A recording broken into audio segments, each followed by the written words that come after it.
Nagsimula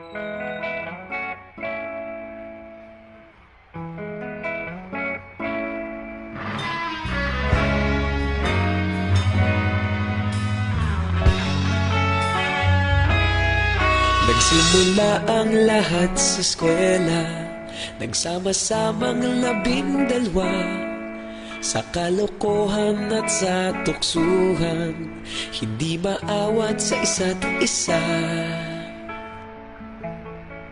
Madalas ang standby sa cafeteria, isang barkada na kay saya. Laging may hawak-hawak na gitara, konting udyok lamang kakanta na. Kay simple lamang ng buhay nun, walang mabibigat na suliranin. Problema lamang laging kulang ang datong. Sana napunta ang panahon? Sana nga ba? Sana nga ba? Sana napunta ang panahon? Sana nga ba? Sana nga ba?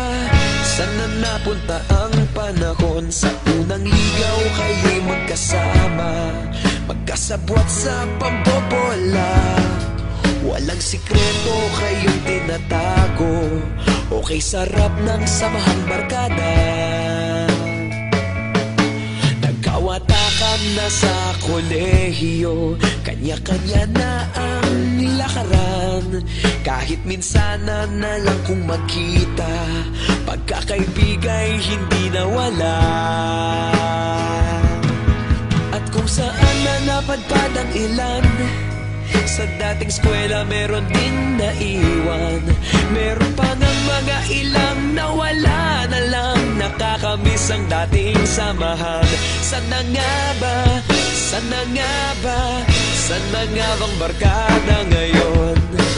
Sana nga ba? Sana nga ba? Sana nga bang barkada ngayon?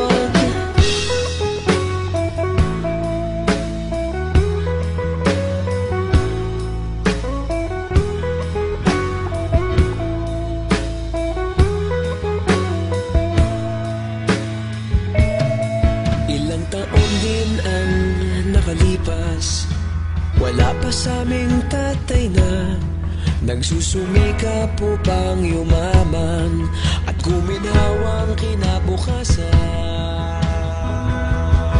Paminsan-minsan kami nagkikita, mga naiwan at natira. At gaya nung araw namin sa eskwela, pag magkasama'y nagwawala. Napakahirap malimutan ang saya ng aming samahan.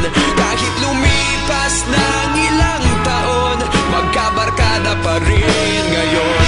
Magkaibigan, magkaibigan, magkaibigan pa rin.